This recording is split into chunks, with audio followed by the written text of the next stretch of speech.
மலையில் நீதிபதி GR சுவாமிநாதன் ஆய்வு செய்த போது ட்ரோன் பறந்திருக்கிறது. ட்ரோன் பறந்ததை கண்டு அதிர்ச்சி அடைந்திருக்கிறார் நீதிபதி GR சுவாமிநாதன். இது குறித்த கூடுதல் விவரங்களை நம்முடைய செய்தியாளர் சிவக்குமாரிடம் கேட்கலாம்.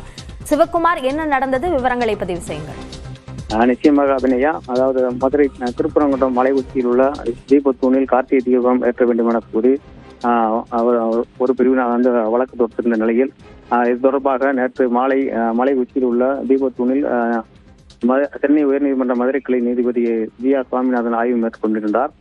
காவல்துறை அதிகாரிகள், அறநிலையத்துறை அதிகாரிகள் உடன் இருந்த நிலையில் நேற்று மாலை ஆய்வு மேற்கொண்டிருந்த போது வந்து மலை உச்சியில் வந்து ட்ரோன் ஒன்று பறந்தது. இதை கண்டு அதிர்ச்சி அடைந்த போலீசார் ட்ரோன் பறக்க விட்டது தொடர்பாக விசாரணை மேற்கொண்ட போது மதுரை பழங்கானத்தைச் சேர்ந்த யூடியூபர் மணி என்பவர் ட்ரோன் பறக்க விட்டதாக தெரிய வந்தது. இதையடுத்து அவரை பிடித்து திருப்பரங்குன்றம் காவல் நிலைய போலீசார் காவல் நிலையத்தை வைத்து விசாரித்த போது மிஸ்டர் பிளைட் என்ற யூடியூப் சேனல் தொடங்கி இருப்பதாகவும் அதற்காக புதிதாக ட்ரோன் ஒன்று வாங்கியதாகவும் அதை வந்து கோவில் முன்பு பரிசோதித்து பார்த்ததாக தெரிவித்துள்ளார்.